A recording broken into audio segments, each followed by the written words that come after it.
What's up, Instagram? I love doing Instagram lives, Q&A. The same reason I like doing Q&A in my classroom. Like we have like an assembly day or something like that. I'm just like, all right, shoot me your questions, whatever it is. I really enjoy it. Not because I have all the answers, but I like sharing my thinking process and kind of challenging and working my way through it. So appreciate all of you who are going to participate. Let's see. What do we got? Thoughts on the Bud Light situation. Oh, yeah, and I'll answer the questions in here as well. Am I a Christian? Yes. Yep, that's the operating system that I'm choosing to follow, because I think we do need an operating system, and that's so I'm gonna subscribe to Christianity as mine. I believe it. I believe it deeply. I believe it helps me, and I believe it'll help a lot of people too. Okay, thoughts on Bud Light situation. The Bud Light situation is actually really interesting because it's a great example of not knowing your target market, like not knowing your audience. It's not even really about the trans issue. It's just like picking someone who is a Broadway star and like an LGBTQ left-leaning activist for a kind of blue-collar beer brand is odd. And now Budweiser, Anheuser-Busch is feeling it. And I have a good friend who I grew up with who is a truck driver, a teamster for Anheuser. And he's like, it's not good. It's really, really bad. So I think it's a real miscalculation. But also shows the power of like market forces, to kind of steer culture, because, I think that like social justice kind of advocates and stuff like that, whether it's around race or gender or whatever it is, we're kind of just like kind of going wild, I guess, so to speak. And this was like one where a lot of conservatives were just like, nope. And they put their foot down, and their buying power, change the trajectory of Anheuser-Busch in a really significant way. So I think that's really interesting. Let's see what else we got. Parents' rights in education. Oh, how far do the parents' rights extend in education? Real far. Real far. The problem is not right. So I teach civics, and I'm going to be releasing my civics course that I wrote and got UC approved and have been teaching since 2019. I'm going to be releasing it online. So would love to share that with any homeschool collectives or classroom teachers that want to institute it. That'll be coming out for next school year. But the big way that I teach civics is rights and responsibilities. Okay. So the question is, where do parents' rights in education, how far do they extend? Far, but really only as far as the responsibility that you want to take on.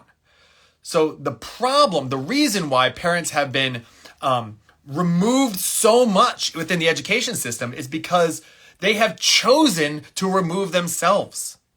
Because if someone else is going to provide that service for you or for your children, then you go, all right, cool, then I'm not going to do it. It's the same way that like I don't change the oil in my car anymore. In my like, I have a Jeep. Like I don't change oil in it anymore because it's so inexpensive to take it to a oil change place. It's like $30. It takes like 45 minutes. That for me to like get all the equipment out and get under the car and take the plug and get dirty, it's just like not worth it. So I've given up that kind of responsibility of like changing my own oil and giving it to someone else. And I think we've done that in society in a whole bunch of different ways, and the education system is no different.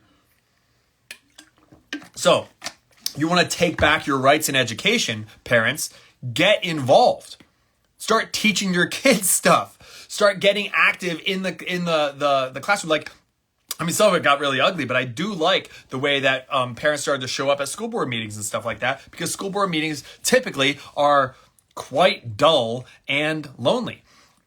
I've had a lot of parent-teacher conference nights where I'm just sitting there. I have like snacks out and everything like that. I'm just like sitting there bored on my phone or something like that because parents don't care. So the fact that parents are starting to care now because of like the politicization in the classroom, or woke ideologies, or even like stuff happening in Florida is like the anti-woke ideologies being pushed. I think that that's getting parents involved, which I think is a good thing. I really do. Yeah, I think like a Jiffy Lube or something is really cheap. But the parents' rights, you have complete rights over your children. But the question is, are you willing to take the responsibilities to teach them and to guide them and to be active, or are you just going to jump in when it's convenient for you and then jump out and critique but not offer something better? That's not going to help the situation. So I think if you want to have a lot of rights in your child's education, you got to get involved. I think that's an important thing. Just a good question though. Thoughts on the reading wars? I don't know what the reading wars are. What are the reading wars? Some of you know. Is that like the way that we're banning books? I don't know. If any of you know what the reading wars are, please let me know and I'll come back to that. Opinion about school choice. School choice is great. Choice is the best part about the free market. There are negatives to the free market too, but the best parts are about choice and freedom. And the fact is that many districts across the country, you have to send your kid to the school that they're district for. And there's all kinds of loopholes, and people that use their cousin's address or their work address to try and get their kid into a better school. So we all know that game. You want the best opportunities for your child. We will stack the deck unfairly against other people for our children. We just will. All of us will. So we want our kid to go to the best schools. Okay. And I've taught at good schools and bad schools. A lot of it is about school culture. And a lot of it is about like their surroundings. Because you take a kid from like a hardened kind of like gangbanging kid from the hood and you put them in a better situation, they will adapt. They will. They'll kind of have to adapt. That's why they tried that like busing program, and it wasn't done well, but that was the idea behind it, and I do still subscribe to that. So as far as school choice goes, I'm in favor of it, but again, that takes the parents' willingness to actually advocate to get their kid into those schools, because the kids that end up at the worst schools are typically the ones with the least active parents. So it's not, it could be because they're working double shifts at a diner or delivering Amazon packages. I'm not saying it's, single parents and stuff like that. I'm not saying that it's like that they don't care. I'm saying that there's a lot of, things going on in their lives. But regardless, the fact of the matter is the kids that go to the best schools are the parents who are constantly fighting for them to go to the best schools. And that's typically the way that it works. So again, parents are very critical of the education system, very critical of teachers, but how involved are you in your own child's education? You have to get involved. I think that's a really, really important thing. Is it true that you want to not follow the POC schedule anymore? They will send CPS after you. If you want to not follow the POC schedule, I'm not sure what that is. But Child Protective Services, CPS, does get called on. They err on the side of caution. Like one of the things that we sign when we start teaching, beginning of the year, I have to sign it every year, is essentially if you suspect some sort of abuse going on, you have to report it. So CPS will get called in situations that are not bad, but it's better to like call them show up and be like, what's going on? Okay, all good, than a kid to go on getting abused. That's what you don't want to continue, is like a kid getting abused and no one kind of reporting it, no kind of paper trail or anything like that. Do I think the American government will try to digitize currency? Yeah, that's a great question. Kira Ikane. I do think, okay, I'll get that question. Sorry, I'm all over the place. I do think that they're going to do a digital currency, or they're going to try. We can't let that happen. That's a very important, like, hard line in the sand, I believe, because we already see it sometimes with certain credit card companies. We saw it with the truckers in Canada. I have a podcast out with Liam DeBoer about Canadian politics that I really recommend checking out, because Canada, some of the Canucks may be in here, it's wild. They don't have a constitution, so it's wild the stuff that they can get away with that we can't get away with here. The government can't get away with here. If you ever read the structure of the Constitution, it's not like you have the right to say this. You have the right to have a gun. That's not what the Constitution says. The Constitution says the government can't stop you. The government can't stop you from doing this. The government can't stop you from doing this. The government is restricted in this. The government is restricted in that. That's really, really important difference. So in Canada, what we saw is like people were donating money and the GoFundMe just like took that money and gave it to someone else. That's the problem with digital currency. Is anything that the government doesn't deem as a proper purchase by whatever definition that the administration in power or those in power, declare, then you can't use your money. That's horrifying. Money is your availability to resources. We need to keep that open so that you can spend your money on things that you want. You say like, well, what about illegal things? Well, if enough citizens are spending their money on illegal things, then maybe they shouldn't be illegal. Like, it doesn't go for everything, but when you talk about like drugs, the fact that cannabis is still a Schedule I drug, the fact is that a lot of people self-medicate and maybe they don't want to use liquor because liquor is terrible for you. So they want to try other things. They want to try, ketamine at night instead of opioids. They can get legal prescription of opioids. They can't get ketamine. Opioids will kill you far faster than ketamine. That'll make your breath more shallow and stuff like that. There's a lot of things that people want to spend their money on that's illegal that they should be able to spend their money on in the meantime until our regulations and policies get right. So I think that if America pushes for a digital currency, I think that's a hard line that we have to say no to. I really do. That's a strong stance. But again, I will change my mind if presented with new data.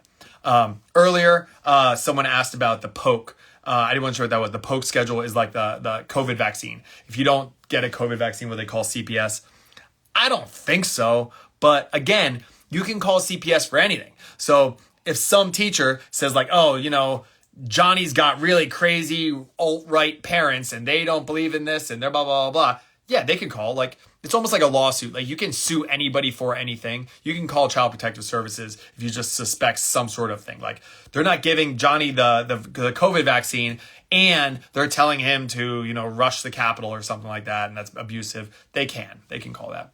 All right. What's up? Says this.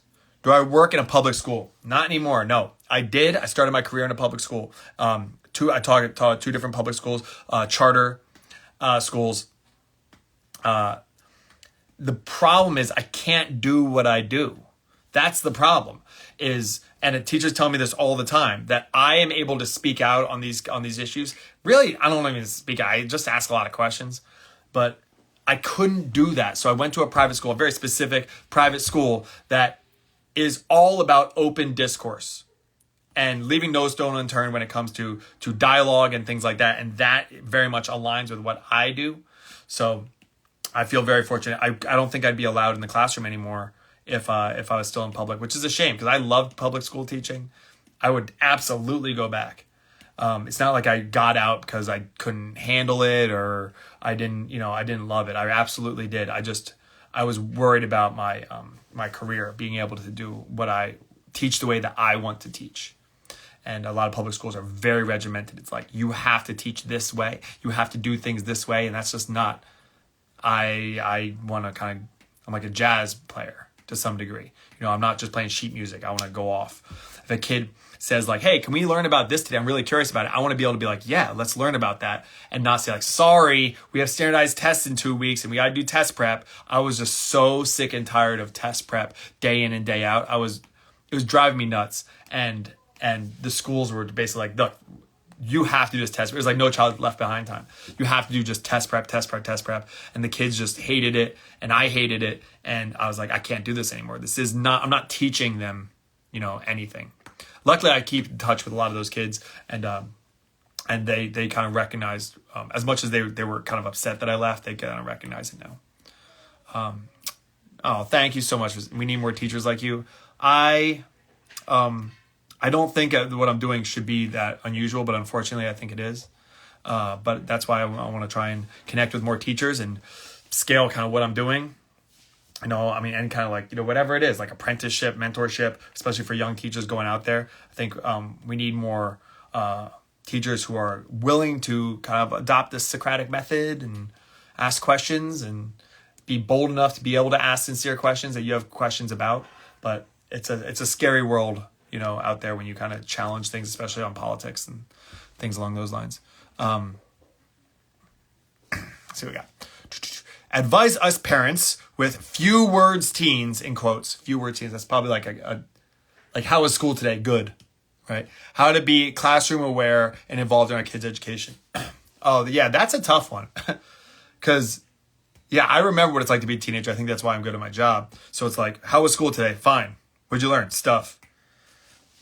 I think this depends on girls versus boys.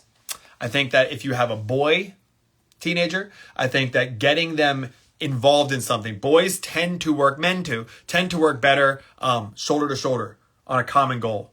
So painting a deck, working on a car, doing like labor, and then you talk about your feelings, talk about your girlfriend, whatever it is while you're working like this.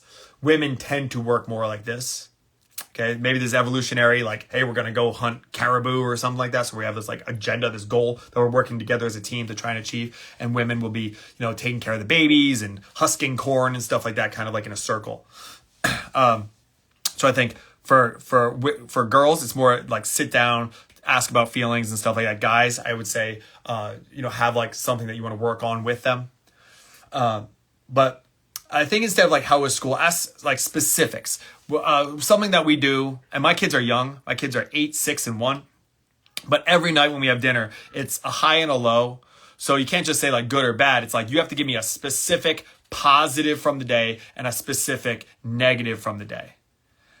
So ask like more specifics, like tell me 3 things that happened, or, what's going on? I haven't seen your friend, Bobby in a while. How's Bobby doing? Or something like that. Like just so it opens them up to like give them a little prompting, because they'll weasel their way out. They don't want to talk to their parents. I get it. But you do want to know what's going on with your child. And teenage years are a tough time to do that. I get it.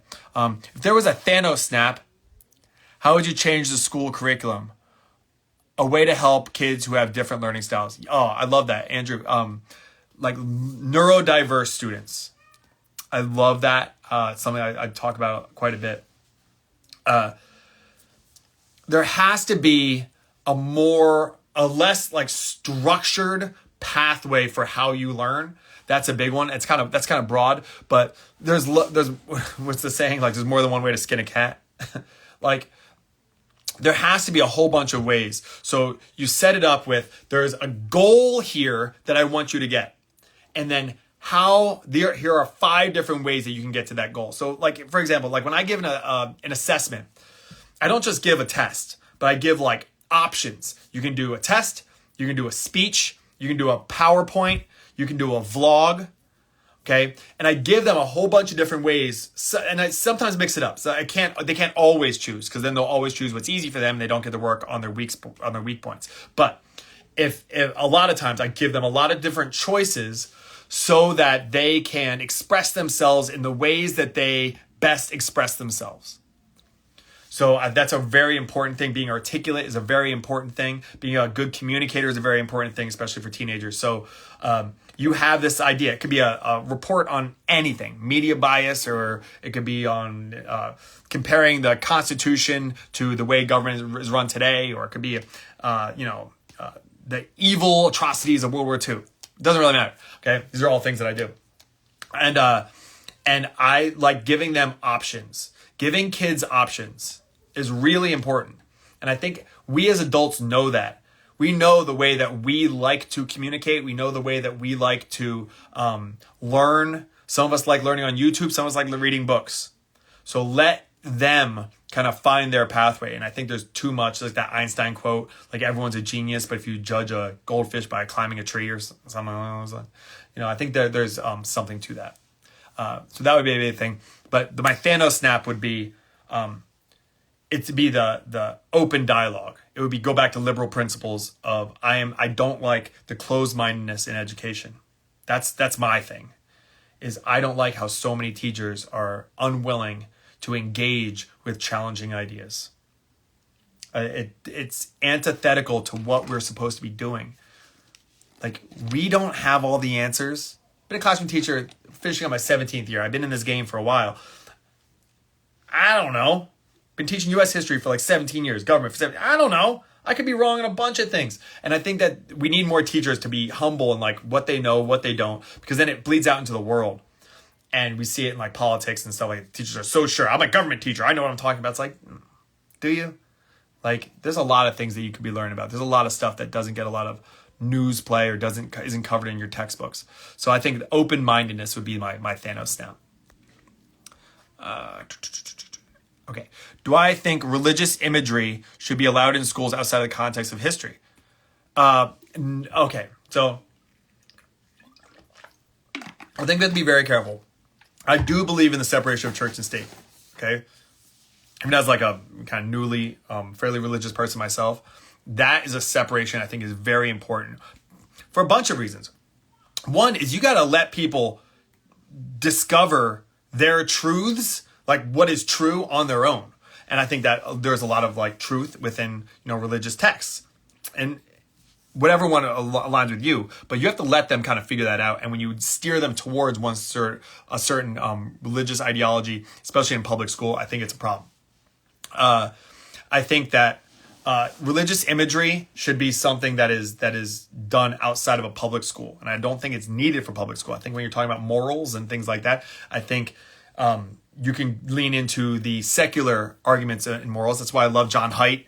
He's an atheist, but I love like the moral foundations theory and stuff like that. You want to talk about morals, I think you can use social science for that.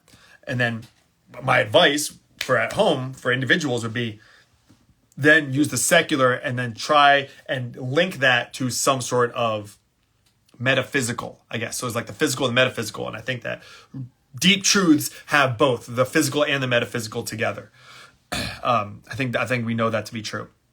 So I think that you have to then give them out. Like, not everything should be covered in school. School should be for certain things, but that's not where all of your education goes. Most of the things you didn't learn in school. Like, the people that taught me the most were not my teachers. They were my friends. They were my peers. They were coaches or whatever it was. So that kind of stuff. Yeah. Thoughts on the reading wars. Also, you're interviewing your son. Oh, man. Oh, thank you. Yeah, I put a video out on YouTube of me talking to my son when he pooped his pants. I shared a story about when I had an accident as well. It's on YouTube. If you haven't subscribed to my YouTube channel, you can check that out. Just my name. Okay, here we go. I got some more questions. Here we go. Best ways to stop DEI, that's diversity, equity, and inclusion, work in my district that is not focusing on problems. Oh my gosh. Yeah. Okay. This is a very good question. How do you stop this that there's nonsense in these DEI programs? Ask questions. This is a good one. Ask questions because you have them. You turn them into rhetorical questions where you go like, this doesn't make any sense at all. How could you possibly buy into this? Instead, you reframe it and ask sincere questions. Because I'm sure with a lot of DEI, programming, brainwashing. No. What's it called? DEI, tutorials or whatever they are, like assemblies, professional developments, whatever they are. Ask a lot of questions. You will constantly be like, wait a second, but that doesn't hold up for this person. That's not what this person says, but that's not what. Ask those questions in a very soft, sincere way.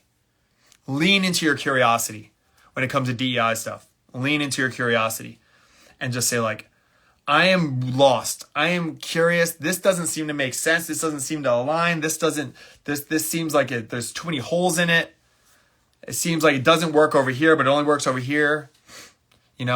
Like, know your stuff too. Like that's the thing is like, that's why I read so much and I listen to so much is because it just helps my curiosity. I can form better questions. Because if someone says like, well, this is the Black experience, then I can be like, well, that's not what Glenn Loury and John McWhorter say for their Black experience. So what does that mean? It's not what my friend John says about the Black experience. Like, you can ask questions, and I think you need to ask questions and not be scared to ask questions. If people want to jump all over you, like, don't ask questions, that's the next line in the sand of like, no, I'm in education. I'm going to ask questions. I'm going to be curious. So I would just lean into curiosity, but I get it. That's scary to do when everyone just kind of accepts it. Just like, they're just glazed over. It's like, okay, whatever you say, that's what I'll do. I think it's very important to lean into curiosity. Yeah, absolutely.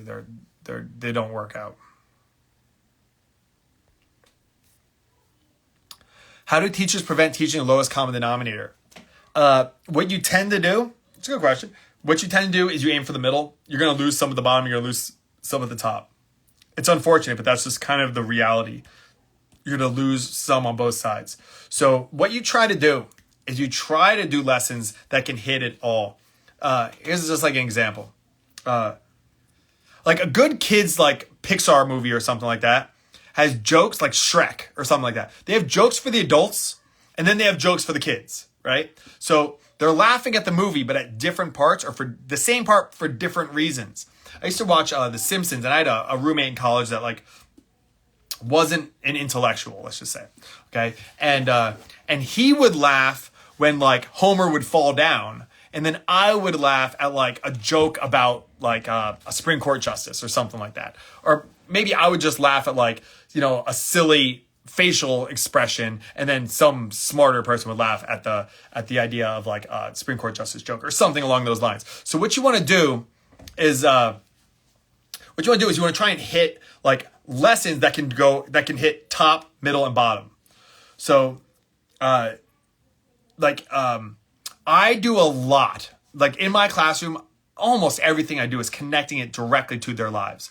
So when it comes to like Civil War, what do we do after the Civil War? Reconstruction. One of the concepts is like, do you punish your part in the South? So Andrew Johnson was like, easy on the South because you're trying to, heal this. And I connect it to like, if you're in a relationship and someone cheats on you, what do? Well, I just leave them. Okay. Well, if you just leave them, then you punish them. You make them, you drive them away or something like that. It's not so easy. Like now that you lost this person that you built a life with, maybe you have kids with or something like that. It's not so simple. And if you just accept them back, then how do they learn their lesson to not cheat on you again? So I give them a scenario. Give me an example when someone wronged you and you had to make a decision on whether or not to bring them back into your life or not. And then once they can understand that mentality for themselves, then they can apply it to this country and how we can do that and how we can apply that same kind of thinking to broad things like in this country. Because we did, after World War I, what we did was we punished Germany so harshly that they got really desperate and they turned in a desperate situation to a desperate person like Adolf Hitler. So part of that is directly linked to the Treaty of Versailles. So it's not so simple. I equate it to like, well, it's kind of old now, but I did equate it to like Beyonce's Lemonade, where Jay-Z cheats on her. And it's like her whole album is like, what do I do with this situation? I can't just leave him, but I can't just, accept him back. Like it's tough. And I try to do links like that. Give me examples when you experience something like these people from history or something along those lines. And then that is something that you can hit on all levels, top, middle, bottom. And then I tend to grade based on growth. Like if a kid is showing, noticeable improvement from where they were, but they're still not beating the best kids in the class, that matters to me. And that's going to be reflected in their grades. Grades are a mess. They're kind of all inflated across the country and stuff like that. But I try not to get wrapped up in the grade thing, but I try to give them, give them their flowers, so to speak, for showing growth. I think that's really, really important. Yeah.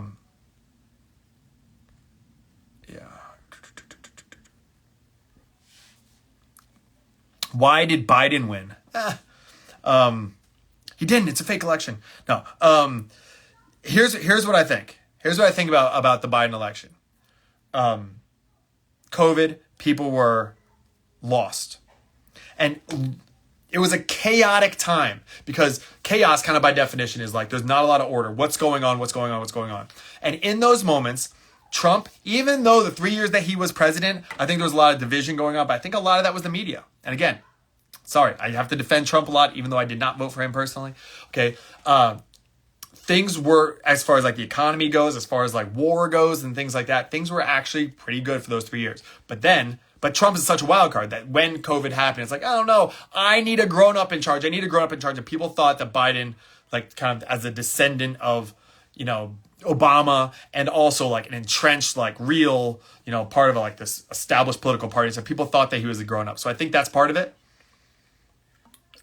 But bigger than that,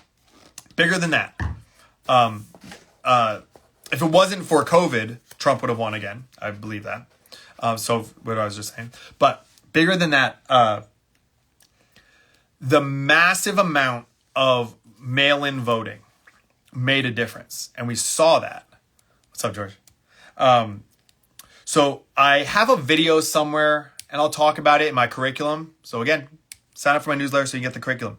Homeschool parents out there, there's an equation, PB plus D, it has to be greater than C. And what that means is basically, your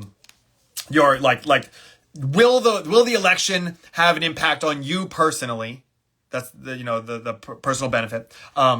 Does your vote matter? So like if you're in California, it doesn't matter as much as if you're in a swing state or something like that. Okay. And then your civic duty plus D is civic duty. And all of that has to be greater than the C, which is the cost. Okay. Cost could be monetary cost. Like if you have to take off of work and you lose 3 hours of work and you make $10 an hour, then you're losing $30. So I'm not going to vote if the other things are low. If it costs me $30. Could be time. Some places you have to wait in line for an hour, 2 hours. Sometimes the voting place is far away. Well, especially because of COVID, mail-in voting takes the cost down to almost nothing. And when the cost is down to almost nothing, you get more people voting. Okay? More people voting. So more people vote. People are like, I don't believe that all these people voted for Joe Biden. Well, people voted for Donald Trump too. Donald Trump won more votes than he did before. He won more votes than he did in 2020. Right? I believe so. So just more people voted. Okay, they're also bored sitting at home, whatever, because 2020. But the cost was so low. More people voting means more democracy. I had a video on that recently. Okay, which means more people who are uninformed vote. How much do people really know about this? How much do people really know about politics? Okay, buddy George is in here. I had an Instagram live with him one time, and he brought up a really astute point. He's like, most people, they just like go to work, they come home, they have 20 minutes to check up on the news, so they just turn on a channel, they get it, and then they leave. Like they're not like diving into the detailed nuance of it like I am as a government teacher. Okay, so they just get a little bit, whatever they get is like, all right, that's what I'm going to shape my opinions on. They're going to get it from their friends around them and stuff like that. And the media apparatus is, you heard George is handsome. That's wrong. No, that's not. It must be.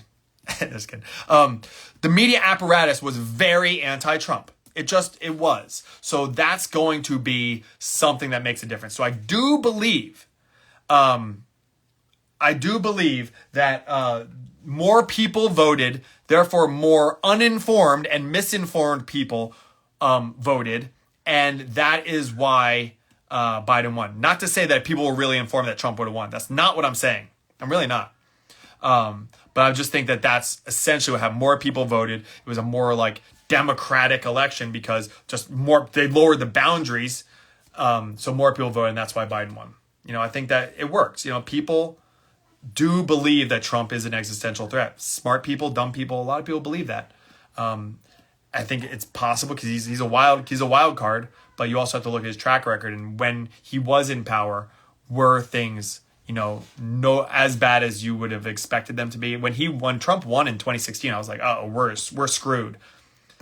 And that wasn't really the case. That's not the way I saw it. So that's my take on why I think Joe Biden won. Something along those lines. What is this? Okay, let's see. Education and versus intelligence. What impact do you think impact one, the perception of the other? Oh, that's an interesting question. Yeah, it's kind of like street smarts versus book smarts, right?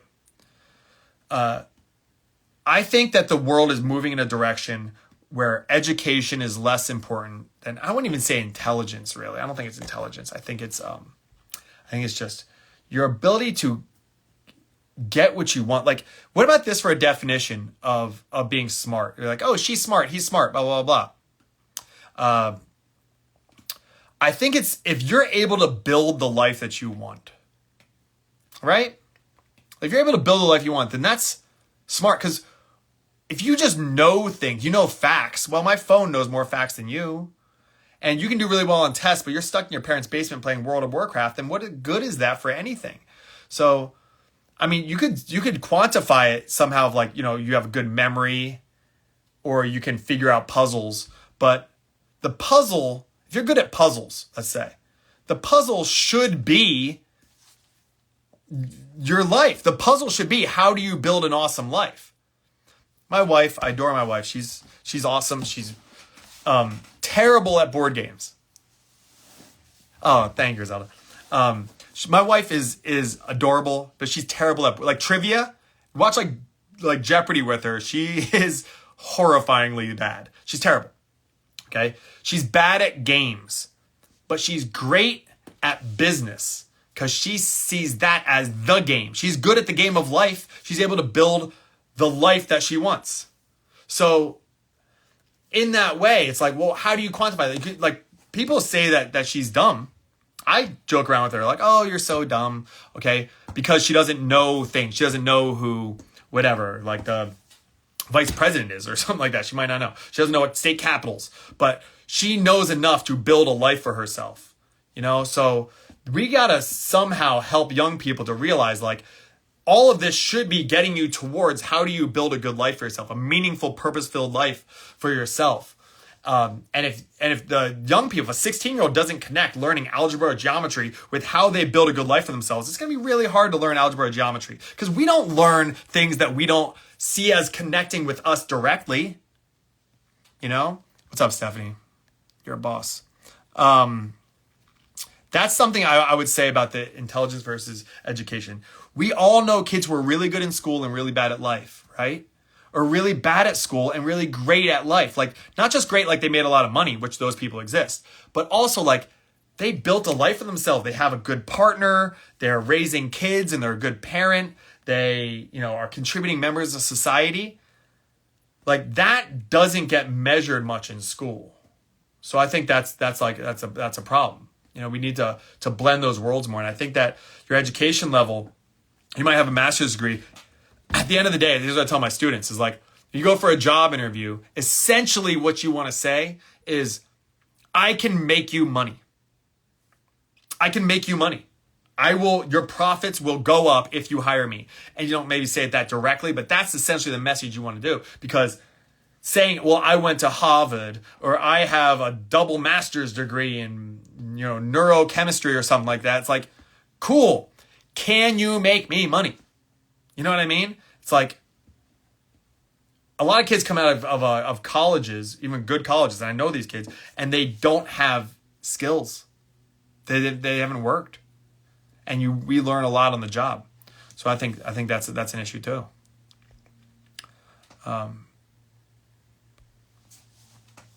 Do I follow new progress in economics like that of Steve Keen? I don't know. Steve Keen, I think that he's like more on like the demand side economics. Like he's like Keynesian, different Keen, but Keynesian, I think, economics.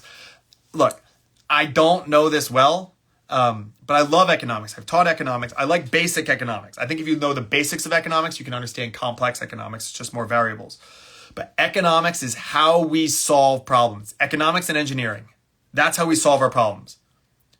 Not like, I really want to help these people. Cool. Learn economics or engineering. That's how we solve these problems. Okay? So engineering is advanced problem solving. We have a problem. How do we solve it? Okay, that's engineering. Okay?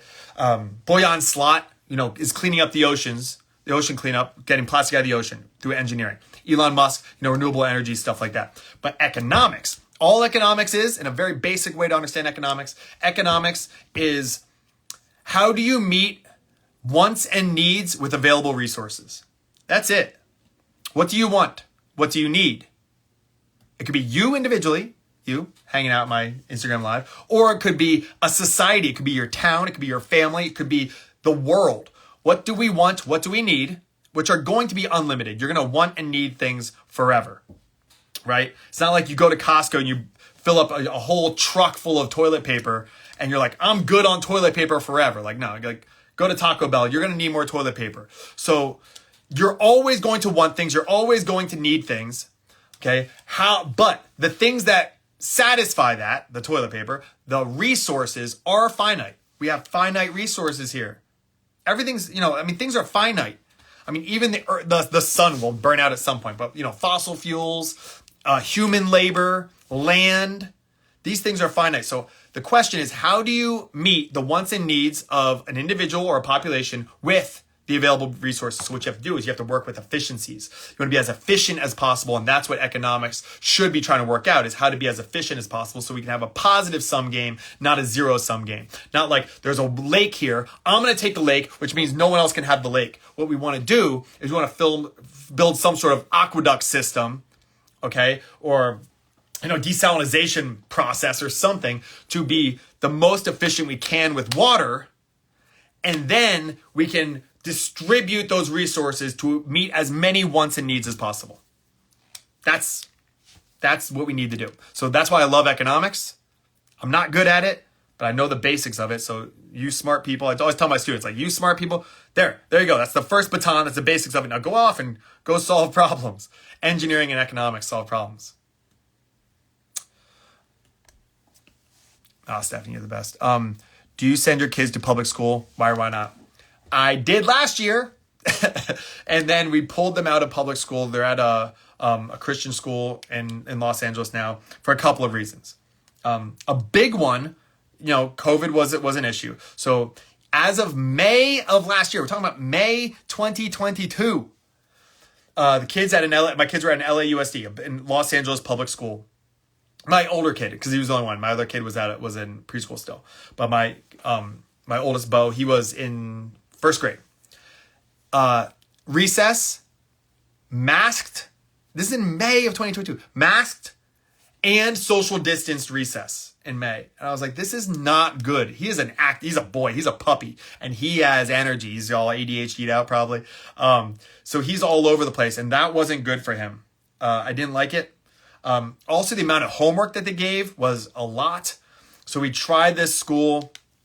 It's a Christian school, private school. It's pretty inexpensive. It's not an expensive school, but it's better. And when people say like, "Oh, do you like that school that you send your kids to?" I say yeah, and I always say the number one reason why I like the school that my boys go to. I have a boy in kindergarten and a boy in second grade. Is they have 4 recesses. You heard that right. 4 recesses. Okay. My boys are high energy. They're wild little adorable savages, and they need to move. There's a great book called Spark. I forget the author's name. Where they did all these studies where they basically had kids do like physical activity and then do work, like schoolwork, and their schoolwork improved after physical activity. So it's really good. I love that. So my kids are in private school now, probably up until about 6th grade, like middle school. And then we're going to probably pull them out. We're going to probably do homeschool. Like homeschooling used to be really, really weird. Like because the kids who went homeschool tended to be weird because they weren't socialized. But I don't think that's an issue as much anymore. Yeah. Like my kids, they're in jujitsu. They do like musicals. They do, my older one's doing basketball this summer. They have friends through our friends. They have neighborhood friends. Like they're socialized. I think the problem with homeschool is like being socialized. Like when you go to school, we say like, well, they're not going to be in the real world. High school is not the real world, guys. High school is not the real world. It's a weird, ugly world that's not real. So I'm stoked actually. My kids, I'm not trying to rush this. I'm trying to bottle them as little boys as long as I can. But when they're older, they're going to do internships all the time. So like my friend has a real estate company. It's like, you got to go file papers for this real estate company. My friend owns a farm. You got to go pick cherries. Like they're going to be out there moving, working all the time. And you talk to homeschool kids now. Homeschool kids now are like with it. They're like normal. They're like older and more mature and can hold conversations and stuff like that. Yeah. Yeah. You homeschool now too, Stephanie. Yeah. I never thought I'd be a homeschool parent, but like, I think that's what I'm leaning into. Just right now, they're young, like kindergarten, first grade, second grade. I want them to get their school experience, personally. And then also, I don't want to teach them how to read. I do read with them several nights a week. We sit down and we read, but I don't want to sit down and do math problems with them and stuff like that, like basic math. So, there's a reason why I'm not an elementary school teacher. You know, I teach high school purposely. Thoughts on the idea that both parties are secretly operating under the same agenda? Oh, yeah. Yes, 100%. I'm actually going to do a podcast on this, a solo podcast, which I usually don't. It's not Democrats versus Republicans.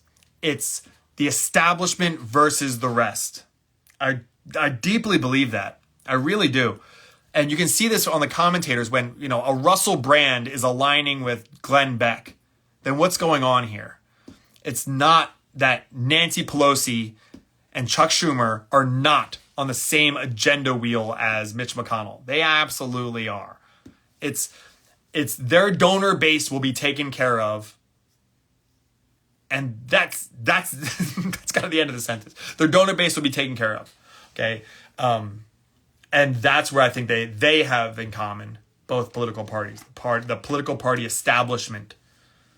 I think that's why Trump appeals to a lot of people too. Because don't forget, long before Trump beat Hillary, he beat every establishment Republican. There was a whole stage full, and he took them out one by one, making fun of their hands and making fun of their sweatiness and making fun of their wives. And I don't like the way he did it, but he did it. And I think that a lot of people are like, yeah, take down the establishment. The Rage Against the Machine people, so interesting. Like, I grew up listening to Rage Against the Machine. The Rage Against the Machine people, a lot of them became like MAGA people, which is really interesting to me.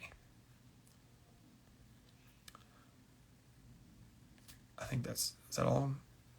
Yeah, I think that's all my questions. Cool. I am going to go take a nap with my baby. He's over there playing. He's like a year and a half, and he's the best. And I don't want him to grow up. I think it's our last baby, so I'm going to go, like, use him as my teddy bear, take a little nap.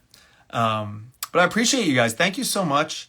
I was part-time this year. I took a pay cut, and then part of it was to set up this curriculum that I'm going to be doing. So I'm working on it now, and it's going to be releasing, you know, the end of this summer. And I hope that people who are, you know, homeschool parents or no homeschool parents or something maybe you can connect them to me, and I can send them the curriculum. You can get my debate to dialogue, just so you get a feel for like kind of the way that I'm going to be doing things. And I would love to be able to have like established like, oh, this is good curriculum for people who are homeschooling. I think that'd be really, really rad. Oh